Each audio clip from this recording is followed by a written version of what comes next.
네, 안녕하십니까. 김영구, 김우석의 정치를 알려주마. 저희가 이번에 그 폴리 뉴스에서 발행하는 폴리 피플이라는 월간지에 표사에 그 잡지 뒷면 광고라죠. 그게 우리 알려주마를 팍 실었습니다. 부담됩니다. 아마 우리 폴리 피플은 이 국회와 정부 그리고 지방자치단체와 의회 이 전국에 대한민국 정치에 관여하는 사람들은 다 보는 정치 전문지입니다. 그래서 아마 한 보름쯤 지나면은 그 알려주마가 폭발적으로 이렇게 길거리에서 막 사인해달라고 네, 할까 싶습니다. 오늘은 지금 태풍의 핵이죠. 내년 4월 7일 날 벌어지는 서울시장과 부산시장 재보선. 물론 그 자체로도 굉장히 중요한 선거입니다. 예. 우리나라 인구의 어떤 이 1000만 이상이 있는 서울과 부산은 지금 좀 떨어졌지만 300만보다 좀 떨어졌지만 이제 제2의 도시잖아요. 그렇죠. 이게 그 부산시장의 향배는 굉장히 중요하지만 그보다도 더 중요한 게 요 결과가 특히 서울시장 결과는 내년 대선의 직결 대선의 바로미터다. 네. 예, 이렇게 보기 때문에 현 지도부들 예를 들면은 더불어민주당의 이낙연 대표가 과연 당대표를 무사히 이렇게 다음 대선의 기반으로서 자기가 마무리하고 가느냐 여부도 맞습니다. 서울시장 선거에 운명이 걸려 있다. 또 김종인 비대위원장 같은 경우에서도 서울시장 후보의 선출 그 과정에서 이 여러 리더십 위기 이런 걸 극복을 해야 되고 실제로 이 보수의 쇄신을 이야기했는데 보수의 변화가 이 재보선에서 나타날 수밖에 없다. 인물로 나타날 수밖에 없죠. 그러니까 자기가 이제 결과보다도 오히려 후보 공천이 더 주목되는 것 같아요. 그래서 좀 의미 있는 몸짓이 이번 주에 있었습니다. 그래서 지금 이 주제를 이거로 오늘 잡았는데요. 하나는 뭐냐면은 그 더불어민주당에서는 이 이틀에 걸쳐서 그 31일하고 1일입니까? 전당원. 예, 이틀에 전당원 투표를 실시했습니다. 예, 전당원 투표를 실시해가지고 이 전체 26.35% 이게 21만 1,804명이 투표에 응해가지고 찬성률이 86.4%. 그런데 이게 또 이 전당원 투표로서 결정하는 것 같으면은 가반이 참여해야 된다네요. 그래서 이 가반이 참여 안 했기 때문에 3분의 1이요, 3분의 1. 3분의 1입니까? 네. 그럼 3분의 1이 참여 안 했기 때문에 유효성에서 문제가 있는데 그게 아니라 당원들 의사를 확인하는 거고 오늘이 어제죠. 당 중앙위원회에서 당헌 개정 작업을 완료하겠다. 그래서 이 말은 뭐냐면은 이번에 부산 서울시장이 말하자면은 그 젠더 선거가 될 수밖에 없는 뭐 흔히 또 미투 선거가 될 수밖에 없는 그런 속에서 본인들 그 기존 당헌에 따르면은 이게 그 중대범죄, 부정부패 등 중대범죄로서 그 선거 사유가 발생했을 때는 이 후보를 공천하지 않는다, 후보를 내지 않는다는 당헌이 있었어요. 이게 문재인 대표가 당 대표 시절에 김상곤 그 전 교육감을 혁신위원장으로 그게 조국 교수도 참여했었죠. 거기서 만든 혁신 당헌입니다. 이게 그 조항이 있었으면은 사실 거기에 따르면은 부산시장은 아예 못 내는 거고 서울시장도 논란의 여지가 있는 건데 그래서 그 당헌을 개정해가지고 그게 단 전당원 투표제로 달리 결정할 수 있다라는 부분을 넣었다 그러더라고요. 이게 그래서 그 부분이 하나가 있었고 말하자면 이제 민주당도 이 서울 부산시장 재보선에 이제 전열을 가다듬는 거죠. 일단 국민들한테 사과하고 어떤 당헌을 개정하고 뭐 이런 식으로 하고 있고 그리고 김종인 위원장 같은 경우는 2일날 이 재보선 이 시장 재보선이 벌어지는 부산과 서울 중진과 회동을 했어요. 중진과 회동을 잘 안 한다고 그 전통적으로 그 국민의힘은 아마 한나라당 때부터 그랬는가요? 그 중진 연석회의를 하잖아요. 그렇죠. 지도부 중진 연석회의를 해가지고 예를 들면 당대표, 사무총장, 정책위장 뭐 이런 분만 있는 게 아니라 기존의 당대표, 원내대표를 했던, 고문을 했던 분들이 같이 모여가지고 아마 4선 이상이었던 것 같은데, 예. 3선 이상일 때도 있고 4선 이상일 때도 있고. 이번에는 3선 이상인가요? 글쎄요, 그건 모르겠네요. 4선 이상이 좀 줄어가지고 몇 분 없잖아요. 이게 다 떨어지시고. 예. 그래서 이 중진 연석회의가 하나 전통처럼 왔는데 김종인 비대위원장 거의 안 했다 그러더라고요. 이게. 그래서 중진들로부터 뭐 여러 가지 리더십 위기다, 뭐 비대위 해체해라 이런 이야기도 많이 나오고 있었는데 이번에 어쨌든 뭐 좀 그런 분위기를 좀 이렇게 일신하는 모습도 되고 여기서 출마 여부도 좀 이렇게 이 확인하는 비공식적으로 하는 자리였다 그러고 또 아까 말씀드린 그 경선 후보를 뽑는 그 과정에 대한 원칙, 경선의 원칙이라든지 이런 부분도 공유하고 그랬다 그러더라고요. 예. 그러니까 두 가지 점에서 이 지금 여야 교섭단체를 이루고 있는 그 민주당과 국민의힘이 서울 부산시장 재보선을 앞둔 행보가 드디어 시작됐다. 예. 그 물론 국민의힘은 그 재보선 경선 준비위는 벌써 발족을 했어요. 예, 발족을 했지만 그래서 우리가 지난번에 이야기할 때 아마 민주당도 같이 갈 수밖에 없을 것이다. 이게 이 여야가 선거를 앞두고는 이 시기적으로도 비슷한 행보를 해야만이 예. 그 시민들의 어떤 그 주목을 받고 이 관심을 받고 하기 때문에 비슷한 어떤 행보를 할 수밖에 없다. 그래서 여기에서 경선 준비가 발족되고 시작되고 아마 11월까지는 이 늦어도 전에는 중순이라 그랬는데 어쨌든 경선 룰이 정해질 것 같아요. 경선 룰이 정해지면은 국민의힘은 그대로 이제 쭉 나가는 거죠. 후보들이 이제 이 자기들의 출마 의사를 밝히고 나가는 거고 아마 민주당 같은 경우에서도 전에 그 여러분이 그 집행 지도부에서 나오셔가지고 이 방송이나 이런 언론 인터뷰에서도 이 11월 중순까지는 이 문제를 정리하겠다고 했어요. 그러니까 오히려 그보다 더 빨라진 거죠. 이게 11월 시작하자마자 지금 전당원 투표를 이렇게 이 정하고 이제 그 족쇄를 푸는 거죠. 족쇄를 푸는 그것을 시작했다. 그래서 바야흐로 국감 이후에 예산 입법 국회라 했지만 정치판에 또 그 도도한 흐름은 서울 부산시장 재보선으로 가고 있다. 이렇게 볼 수 있겠습니다. 맞습니다. 사실 말씀하신 대로 여당이 발빠르게 이렇게 움직이는데 사실은 문재인 대표의 혁신위가 했던 그 혁신안을 현 지도부의 혁신위가 그 임명장에 마르기도 전에 딱 바꿨어요. 네. 그런 면을 봤을 때는 뭐 그런 그 뭐 필요 이런 것들을 이해합니다. 우리가 그때 만났을 지난번에 할 때도 뭐 이거는 정당 정치가 없지 않은 한은 뭐 이건 후보를 낼 수밖에 없다라고 하면서 뭐 당연히 내야 한다라고 얘기를 했는데 저는 이번에 이 모습을 보면서 약간 생각이 바뀌었어요. 아니 후보를 내서 심판을 받는다고 해도 최대한 자세를 낮추고 그동안 했던 것들에 대해서 사과를 하고 해도 모자랄 판에 지금 우리가 그럴 줄 몰랐냐라고 하면서 약간 궤변식으로 하면서 뭐 공격 야당 공격하고 미국의 사례 얘기하면서 스스로 면죄부를 주는 거 아니에요. 그렇다고 하면은 이거는 얘가 달라지는 거죠. 그래서 저는 이런 자세로는 참 문제가 있다.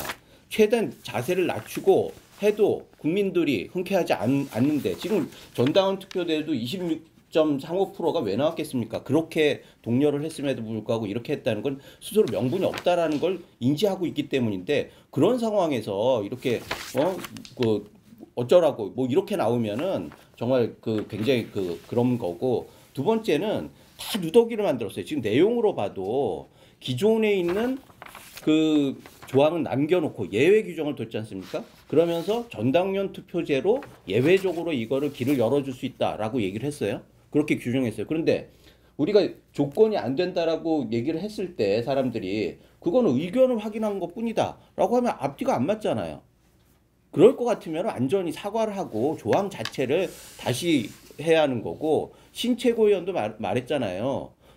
실질적으로 이거는 그 조항 자체가 문제가 있다. 그럼 그 조항을 바꿔야지. 이 부분에 대해서 엉뚱하게 이렇게 하는 거는 참 문제가 있다. 게다가 이렇게 하면서 결국은 스스로 명분을 없앨 뿐만 아니라 또 같은 그 동료 정당에게도 공격을 받아요. 정의당도 반발을 하고 있죠. 게다가 내부에서 윤태 전 의원 같은 경우에도 아니 그 박원순 시장이 여당 후보 그때 민주당 후보였냐라고 얘기할 정도로 명분을 살리면서도 범여권이 할 수 있는 후보를 내서 당선할 수 있는 방법 충분히 있거든요.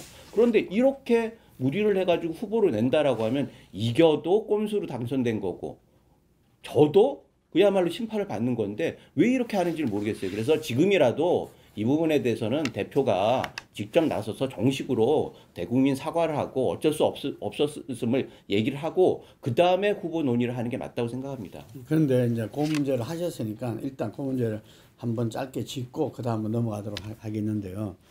이번에 전당원 투표를 했던 제안문에서도 민주당은 서울 부산 재보선이 우리 당 지자체단체장의 잘못으로서 발생했고 우리의 그 당원 규정에 따르면 우리 당 후보 내기는 어렵다. 이걸 인정하면서 사과를 했어요. 그래서 이낙연 대표는 그때도 사과하고 그 다음에도 그 전당투표 결과를 이야기하면서도 또 사과하고 국민들한테 저는 사과는 분명히 했다고 보여집니다. 근데 금방 말씀처럼 이게 집권 여당의 어떤 책임 있는 정치 모습, 책임 있는 정치를 하려고 이런 당은 그 규정을 넣은 거잖아요. 근데 정정당당 결과적으로 그게 한 번이라도 실세하는 게 좋지 않겠냐. 정의당 김종철 당대표도 그렇게 이야기하고 유인태 금방 이야기한 전 의원도 그렇게 이야기를 했지만 그 많은 이 논의와 의견 수렴 속에서 정치는 현실이다. 실제로 이게 아마 대선과 따로 떨어져 있었으면은 대선 한 몇 년 전 같았으면은 제가 생각할 때는 후보 안 내줄 수도 있었다고 봅니다. 이게. 그런데 바로 거의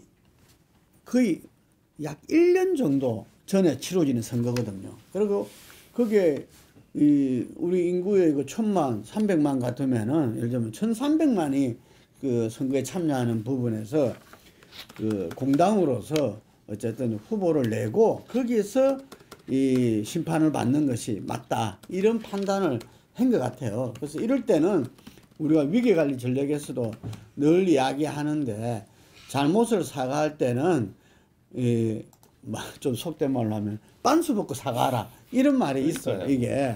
그래서 완전히 잘못한 건 잘못했다.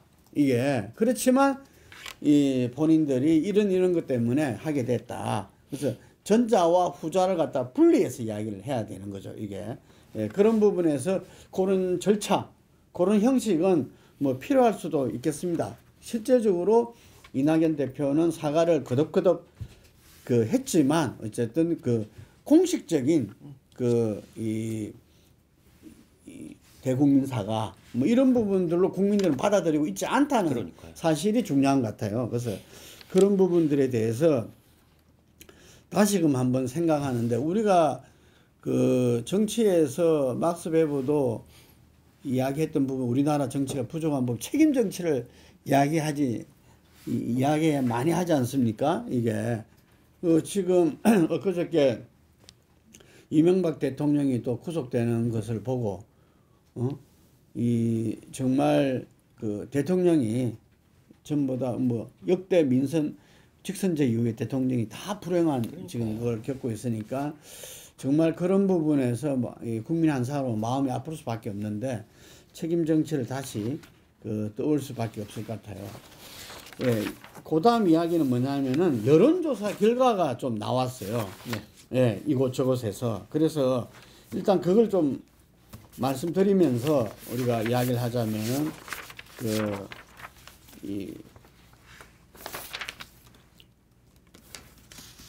서울시장 같은 경우에는 윈지코리아 컨설팅 아시아경제가 윈지코리아 컨설팅이 의뢰를 해서 11월 1일 2일 날 조사한 결과입니다.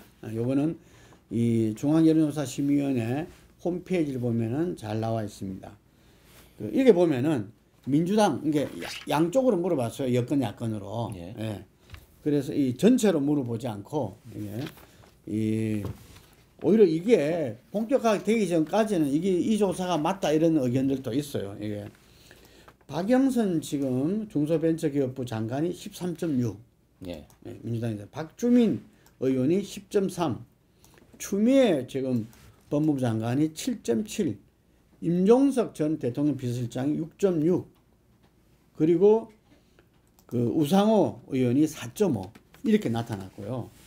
그 야권 같은 경우는 이게 국민의힘만 들어가 있기 때문에 야권이라 해야 돼요. 야권. 오세훈 전 시장이 17.6, 안철수 국민의당 대표가 15.9, 비슷비슷하죠. 예. 금태섭 전 민주당 전 의원이 8.4, 윤희숙 의원이 6.5, 조원희 서초구청장이 6.2, 예. 그 다음에 김동연 전 경제부총리가 5.1 이렇게 나타났습니다. 예. 예, 이 국민의힘에서는 이제 요 뭐 몇 분들은 좀 빠져 있는 그거잖아요. 예. 그렇죠. 그 예를 들면은 이번에 아까 말한 미투 선거면서 여성들이 좀 상당히 서울이든 부산이든 네. 그래야 되는데 그 국민의힘 같은 경우 이게 민주당은 박영선, 추미애 뭐 다 거론이 됐고요. 네. 근데 국민의힘 같은 경우는 이제 그 나경원, 이혜훈 뭐 이런 당내 여성 후보들이 있죠. 예. 일단 요 이야기부터 하죠. 서울시장. 예, 서울시장. 예, 예. 요 조사 결과는 어떻게 봤습니까? 제가 보기에는 지금은 초기라 가지고 세팅하는 그 포석을 까는 단계이기 때문에 큰 의미가 있다고 보지는 않은데 제가 듣기로는 사실은 여권에서 어디서 들었는데 정은경 질병관리청장 얘기가 또 나오더라고요.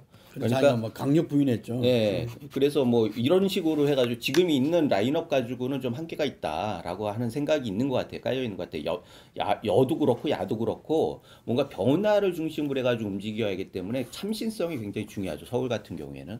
그래서 기존에 있는 사람들보다는 뭔가 참신하고 독특한 이력을 가진 그래서 국민의힘 같은 경우에도 윤희숙 의원이 초선임에도 불구하고 갑자기 등단한 빛을 보는 이런 것을 봤을 때는 여성이고 참신한 인물이 키워드가 될 거다라고 하는 게 있고요.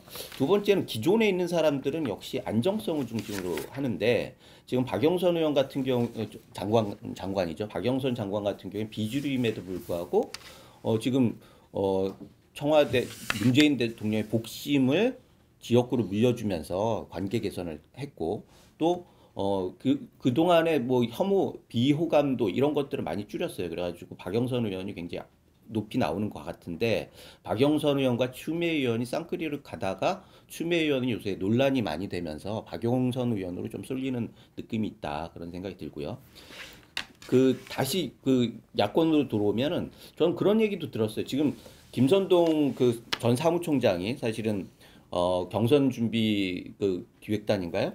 거기를 구성하는 과정에 출마가 있는 사람은 해야 하는 거 아니냐 그래가지고 사표를 냈는데 그래서 가장 본격적으로 뛰고 있는데 김선동 의원 같은 경우에는 강북에 굉장히 어려운 지역에 국회의원을 2번을 했고 오랫동안 정치를 했습니다. 잘 아시겠지만 도봉이죠, 도봉. 예, 그래서 잘 아시겠지만 YS 키즈예요. 그래서 청와대에 있었죠. 예, YS 그 전에 YS의 캠프부터 시작해가지고 청와대에 있다가 당을 계속 있어가지고 아마 선수에 비하면 가장 오래 정치를 한 인물일 겁니다. 그리고 서울의 강북에 있었고 서울시장 선거에 본부장도 했었고 이러면서 굉장히 경험이 풍부해요. 시당위원장도 했죠. 예. 그래서 여의도 연구원장도 했고 그래서 경력은 화려한데 대중적 인지도가 조금 낮은 측면이 있는데 그래서 가장 먼저 뛰고 있는 거고요.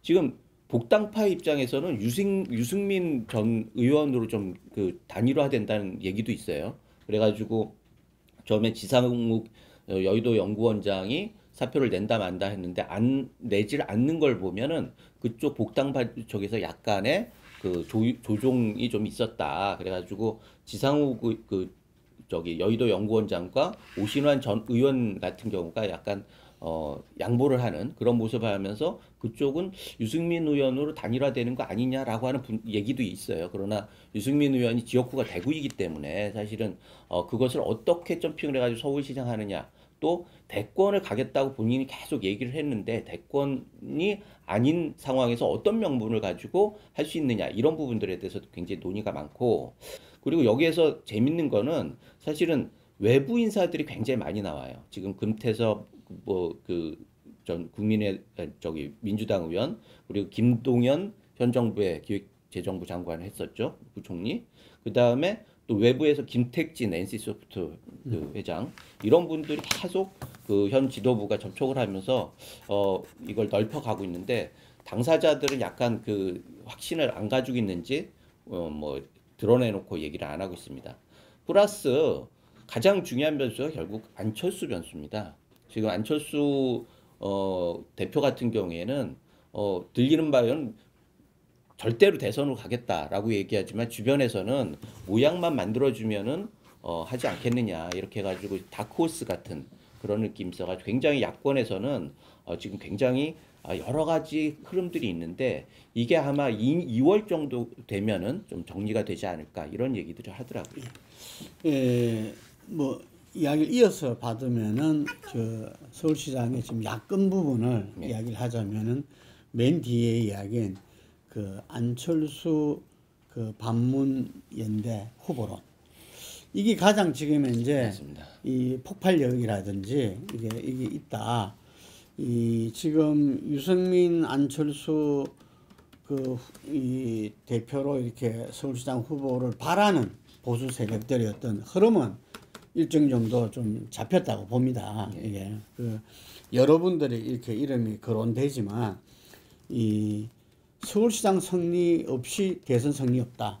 이게 지금 보수 세력들한테 제일 중요한 대명제죠. 이게 그래서 이분들은 대선판을 띄웠고 그리고 지금 또 대선 후보로서 뛰고 있는 거죠. 그렇죠. 이 두 분이 보면은 비슷한 시기에 유승민 의원도 15일 날 여의도에서 사무실을 개소식을 하고 25일 날 국민의힘 초선 의원들 이 명물허전 이 보수다 여기 또 이렇게 가서 강의를 해요. 강연을 하고 26일 날은 대선 후보 플랫폼을 자처하는 마포 포럼에 가서 하고 그렇죠. 안철수 대표 또한 6일 날 국민의힘의 초선 의원 모임인 국민미래 포럼에 가서 강의를 하고 그 다음에 12일 날은 또 마포 포럼 가서 해요. 그래서 이 상당히 11월 달 내내 이 두 보수 주자들의 어떤 행보가 상당히 거의 국민적 주목을 갖다가 받을 수밖에 없을 것인데 과연 이 두 후보가 이 보수 세력의 어떤 대선 승리를 위해서 어떤 면에서는 희생으로 생각할 거거든요. 예. 그 안철수 대표는 희생한 적이 있어요. 그렇죠. 알죠? 네. 지난 2018년 서울시장 선거에서 서울시장 후보감이 없다. 예. 이래가지고 그때 유승민 그 의원도 서울시장 거기 있었고 안철수도 있었어요. 그래서 두 사람이 어쨌든 간에 그 당시에 뭐 새로운 보수당입니까? 그쪽에서 어쨌든 그 지방선거에 바람을 일으키고 중심이 돼야 된다 했는데 유승민 대표는 그 부분에 대해서 그냥 침묵으로 그냥 그걸 했고 안철수 대표는 서울시장 후보에 나섰죠. 예. 이 한 몸 희생하겠다. 예. 그래가지고 거의 90몇만 표를 받았어요. 100만 표 가까이를 갖다 받았었는데 지금 이제 제가 그동안 안철수 후보 2009년도 그 해가지고 2011년도부터 각광을 받은 거잖아요. 이게 그때부터 쭉 보니까 한 9년 정도 됐는데 이 자기 말에 대해서는 이 강박관념이 있을 정도로 지키는 이제 그 어찌 좋으면은 이제 약속을 지키는 정치인인데 어쨌든 자기 한 말에 대해서는 이 강박관념이 가까울 정도로 지키려고 하는 그때 말을 갖다 함부로 안 한다 이런 이야기인 거죠. 그런데 이 서울시장 절대 안 나간다 라는 표현을 썼어요. 절대 안 나간다. 다른 말로 보면 나는 저는 한번 희생했다. 이게 그래서 이번에는 이 자기의 이 목표와 또 보수 세력 승리를 위해서도 본인이 대선 후보로 나가는 게 맞다. 예. 이걸 확고히 생각하고 있는 것 같아요. 이게 그래서 유승민 전 대표 같은 경우는 제가 볼 때는 좀 희생하고 하는 뭐 이런 좀 모습이 없었잖아요. 그래서 이번에 본인이 그런 모습을 하면은 성패 상관없이 상정의 이 반전의 어떤 계기가 될 수도 있다는 어드바이스를 좀 주고 싶어요. 그거를. 예. 그런데 아마 그 부분에서 지금 유승민 대표에 대한 어떤 그 정치인으로서 지도자로서 여러 이렇게 그 평가들이 있는데 그 중에서 좀 부족하다고 여기는 게 어떤 이 리더십이 부족하다. 지도자의 어떤 길, 표상, 본인의 소신과 신념, 정책 이런 부분에서는 우수점인데 더할 나위 없는데 금방 말한 리더십, 소통 이렇게 이런 부분에서는 정치적 결단 이런 부분에서는 이 좀 캐쇼 마크가 있는 거기 때문에 이번 계기가 상당히 그런 측면에서 좋은 계기도 될 수 있다 이렇게 이제 그 보여집니다. 그런데 우리 김종인 비대위원장은 가만히 보니까 이 두 사람에 대해서 좀 혹평을 했잖아요. 혹평한 게 다른 말로 보면 분발을 촉구할 수도 있고 그러다 보니까 본인은 이게 새로운 후보 이게 당외 인사를 만나는데 상당한 노력을 경주 그 했다. 좀 전에 몇 분을 이야기했잖아요. 예. 이 초선 의원도 또 이렇게 만나서 격려하기도 하고 이랬는데 어쨌든 간에 제가 볼 때는 요 한 서울시장 같은 경우는 당원과 일반 시민이 2대8 정도로 경선률이 될 것 같아요. 이게 지금 현재 당원은 5대5인데 당원과 일반 시민이 높이는 방안인데 최대 80%까지. 그래서 아마 서울 부산시장이 이 비율이 좀 다르리라 봐요. 이게 부산시장은 이 공정관리위원회에서 그 당원을 이제 80%에 높일 수 있다고 써놓고 단지장 선거에서는 그리고 그 부산시장 선거는 뭐 3대7, 4대6 이렇게 가져가고 이 서울시장은 보다 시민들의 어떤 투표 비중이 높게 80%까지 가가지고 제가 전에 한 이야기 드렸지만 정말 시민이 원하는 후보 이 국민의힘이 공천하지만 시민 후보라는 것을 갖다가 인정받을 수 있는 아마 그런 공천을 하지 않을까 본인들이 그 이야기를 아까 말씀드린 중진 모임에서 이야기를 했답니다. 이게 그래서 그거는 상당히 공감대를 갖고 있는 것 같아요. 이게 왜냐 하면 잘 아시겠지만 우리 김 소장님이 보수 이 세력한테는 어쨌든 중도 세력을 갖다가 한테 인정받고 지지로 하는 게 가장 관건이잖아요. 예. 그러려면은 시민들이 비중이 높아야 개방적인 경선이 되고 개방적인 경선이 돼야 이렇게 그 외부 인사도 안 그러면 외부 인사들이 들어오지 않죠. 질서그걸 바로 들어오겠어요. 예. 예. 그렇기 때문에 이 국민의힘의 그 후보 공천 과정이 굉장히 주목된다고 할 수 있겠습니다. 사실 그 간단히 부연하자면 그 시민 후보 다 좋습니다. 그런데 그러다 보면은 인지도 게임이 돼요. 그래서 실질적으로 당내에서 그럼 당이 왜 필요하냐? 그러면은 인물을 키워가지고 그 상품으로 내놓는 과정이 상략된 게 민주주의냐 이런 논란도 있어서 사실은 그건 집토끼 산토끼 비슷하게 논란은 계속 될 거라고 보고 거기에 접점들을 찾아야겠죠. 예, 저는 집토끼 산토끼 문제가 아니라 지금 이렇게 이 보수 세력의 어떤 새로운 어떤 이 계기 정말 밑바닥까지 간 보수 세력이 국민들로부터 다시 관심과 주목과 지지를 받기 위해서는 기존과는 완전히 다른 어떤 뭐가 필요하다.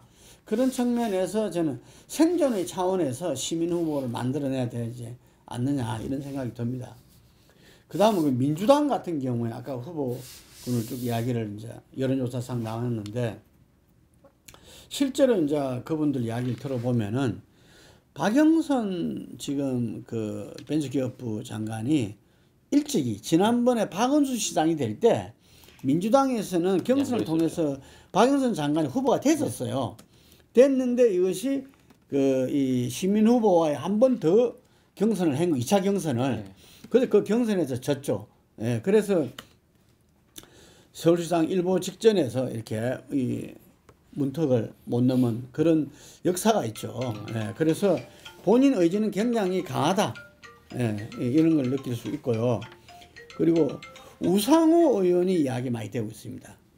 그 우상호 의원 같은 경우에서는 누가 뭐래도 86세대의 좀 대표주자 아니겠습니까? 86세대 대표주자고 우리가 이한열 열사를 갖다가 떠올릴 때 항상 같이 떠올리지는 어떤 연대 총학생회장 출신이고요. 우상호 의원이 전에 민주당의 원내 대표를 하면서 상당히 능력을 보여줬다. 그리고 조직을 갖다가 탄탄하다. 뭐 이런 이야기들이 있어요. 그래서 우상호, 박영선 이 구도가 가장 강력한 이 경쟁 구도가 되지 않겠나. 이렇게 당내에서는 이야기를 하더라고요. 뭐 그런 가운데서도 민주당에서도 제2의 강검실 박원순을 찾아라. 이런 목소리도 있답니다. 왜냐하면은 우리가 2006년도 선거에 이명박 시장이 임기를 다하고 그때 서울시장 선거에 있을 때 처음에 맹현규, 홍준표 의원이 한나라당에서는 선두로 나섰잖아요. 이게 나서면서 민주당의 기존 후보들이 당내 후보들이 가상 대결에서 고전을 면치 못했어요. 그러면서 당시에 열린 우리당의 히든 카드 강검실 이 법무부 장관을 갖다가 후보로 내세웠지 않습니까? 그러니까 강검실 장관이 나오니까 맹인규 홍준표 의원이 가상 대결에서 밀려버리는 겁니다. 이게. 그렇죠. 그래서 그때 이 오세훈법이라고 이 선거법 개정을 하고 정계 불출마를 했던 오세훈 전 의원을 긴급 구원수로 투입했던 거죠. 이게. 그래서 오세훈 의원이니까 팽팽하게 나오게 된 겁니다. 이게. 그래서 이 서울시장 본선에서는 오세훈 시장이 탄생하게 돼 있는데, 그러니까 이 앞으로도 이 여론조사에서 이제는 아마 조금 지나면 가상 대결이 막 불붙을 거거든요. 그 가상 대결에서 오차 범위 접점이면 모르겠지만 자기 당 후보가 오차 범위 밖으로 뒤지고 있다면은 양당 모두 새로운 어떤 후보를 찾을 수밖에 없다는 생각이 듭니다. 그래서 이 서울시장 선거의 각 당의 후보 문제는 아주 복잡한 이게 방정식이 될 수밖에 없다. 그리고 그것을 결정하는 것은 결국 서울 시민들의 민심이다. 이렇게 보여집니다. 그리고 정의당에서도 이 서울시장 후보 반드시 내고 정말 정의당만의 아젠다로서 심판받겠다. 이렇게 이야기하고 있습니다. 부산시장은 싸이 리서치에서 프라임 경제에서 의뢰를 받아서 10월 16일에서 17일자의 조사한 결과가 있더라고요. 자세한 내용은 중앙여론조사심의회 홈페이지를 참고하면 되십니다. 이게 보니까 이게도 이렇게 양쪽으로 나눠놨어요. 이게 나눴는데 여기는 범야가 아니고 그냥 국민의힘으로 이렇게 봤는데, 이게 보니까 서병수 의원 전 부산시장이죠. 17.3. 그리고 박형준 미래통합당 전 공동선대위원장 했던 분이 16.6. 이현주 민주당 의원에서 탈당했던 분이죠. 이분이 15.7. 서로 비슷비슷합니다. 그렇죠. 이게 뭐 1% 정도 차이를 이렇게 하는데, 이진복 전 의원이 7.7. 이진복 의원이 지금 제일 열심히 뛰고 있죠. 구청장 출신의 지역기반 탄탄하고. 지역기반 탄탄한데 아직까지 이 인지도가 좀 부족해가지고 한 7.7. 그다음에 유재중 의원 역시 구청장 출신이죠. 4.9 이렇게 나왔습니다. 민주당 같은 경우에는 김영춘 국회 사무총장, 지금 해수부 장관도 지내고 이렇게 삼성 국회의원 출신이죠. 17.4. 그리고 박인영이라고 부산시의원이 있습니다. 여성이죠. 의장인데 지낸 사람인데 10.9. 그리고 김혜영 미스터 쓴소리. 그쵸. 김혜영 전 의원이 9.9 이렇게 나오고요. 전체적으로 어느 당 후보를 지지하겠느냐, 어느 당이 이기길 원하느냐, 국민의힘이 39.4, 민주당이 31.7. 예. 그 다음에 또 재밌는 게 가상대결을 붙여봤더라고요. 서병수 의원이 29.9 대, 그러니까 다 김용춘하고 그 국민의힘 후보들을 붙여본 겁니다. 이게 25.4. 이게는 이 서병수 의원이 이기는 걸로 나오죠. 오차범위 내에서. 그 다음에 이현주는 24.8 대 김영춘 26.9. 이게는 김영춘 그 총장이 오차범위 내에 이기는 걸로 나오고, 박형준 20.1 대 김영춘 22.7.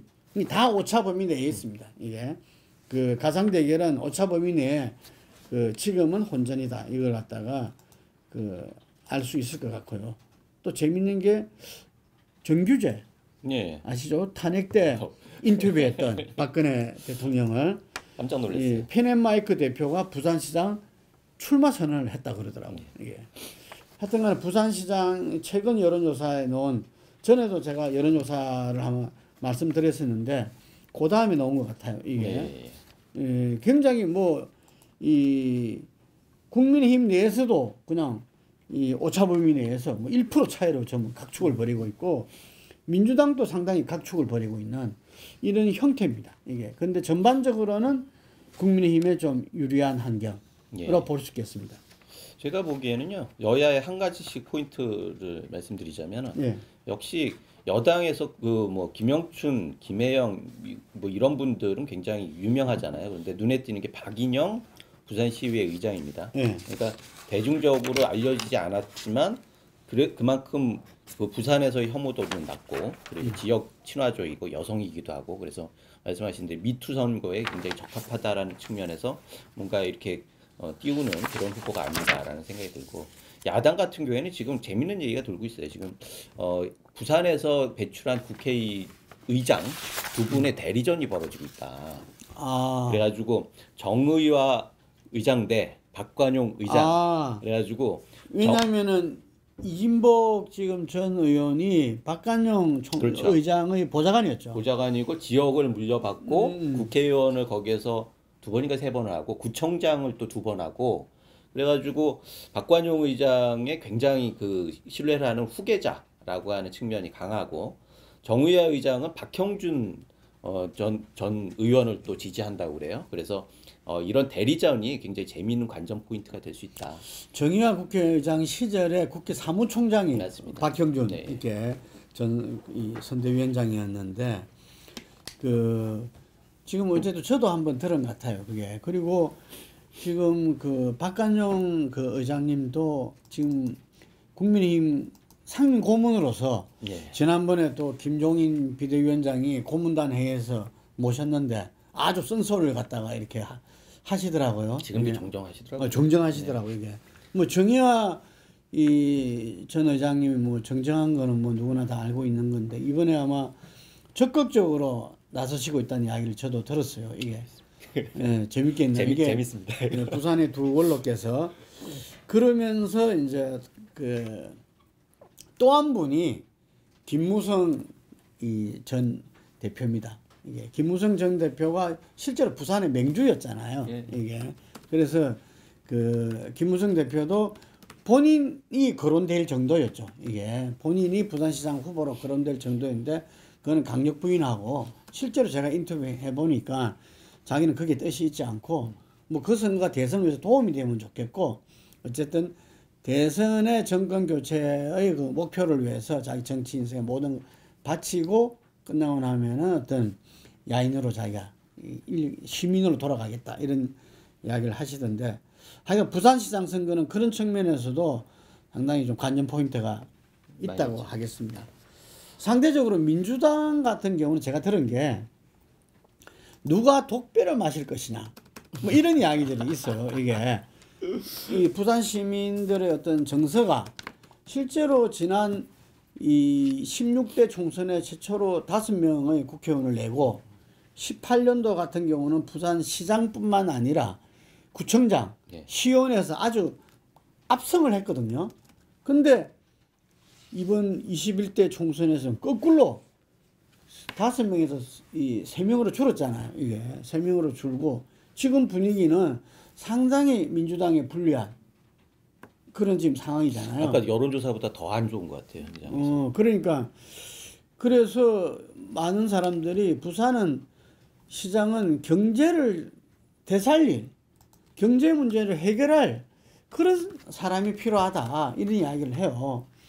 그런데 제가 상식적으로 그동안 선거를 쭉 이렇게 컨설팅했던 경험을 따르자면은 경제가 가장 중요한 이슈가 될 때는 이 정말 이명박이 대통령 될 때처럼 경제 전문가의 이미지를 경제 완전히 프로, 이 CEO 대통령이라 그럴 정도로 그런 이미지가 있든지 아니면은 여당의 후보가 힘을 받게 돼 있어요.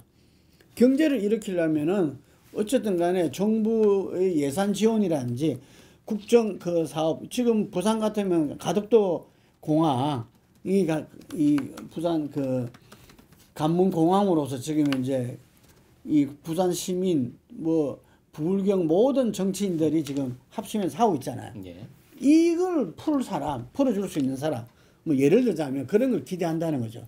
그런 측면에서 여권 후보도 다시금 한번 이 민심을 반전시킬 수 있는 기회도 있을 수 있다 하는데 그게 쉽지 않는 모양입니다. 쉽지 않. 지금 국무총리실에서 아직 발표는 안 하고 있죠. 예. 지금 아직까지 안 되고 있는데 국토교통부 차원에서는 그 가덕도 아니고 김해 신공항이 아니라 거기 김해공항 확장이라고 이야기하는데 국토부는 김해 신공항이라 그러죠. 그쪽 방향으로 거의 지난번 결정을 그대로 가는 이런 흐름인 모양인데 하여간 그 여부는 부산시장 여부는 이 부산 경제를 갖다가 누가 획기적으로 바꿀 것인가 발전시킬 것인가 여기 달려 있다고 봐요. 예, 그래서 아마 치열한 정책 선거가 될 가능성도 있습니다. 부산시장 선거는. 예. 예. 그래서 이 박형준 위원장도 지금 이 정책 부분에 이 부산 전체의 어떤 부산 발전 프로젝트 그게 뭐 심혈을 기울이고 있고 뭐 그렇다 그러더라고요. 이게 그 모든 후보들이 지금 민주당의 김영춘, 김태영 다 민주당이 그 싱크탱크를 만들었잖아요. 5.6도 연구소라고. 거기 초대 소장, 지금 현 소장이 김혜영 전 의원이고 또 박인영 전 의장 같은 경우도 시의회 의장을 했기 때문에 부산시에 대한 그래서 아마 이 국민들이 우리나라에서 뭐 좀 보기 힘들었던 정책 선거를 갖다가 충분히 맛보지 않을까. 그래서 시민들의 선택을 한 단계 업그레이드 시켜줄 선거로서 기대해 봅니다. 네. 알겠습니다. 이 다인 건가? 아까 서울시장 다 했지? 예.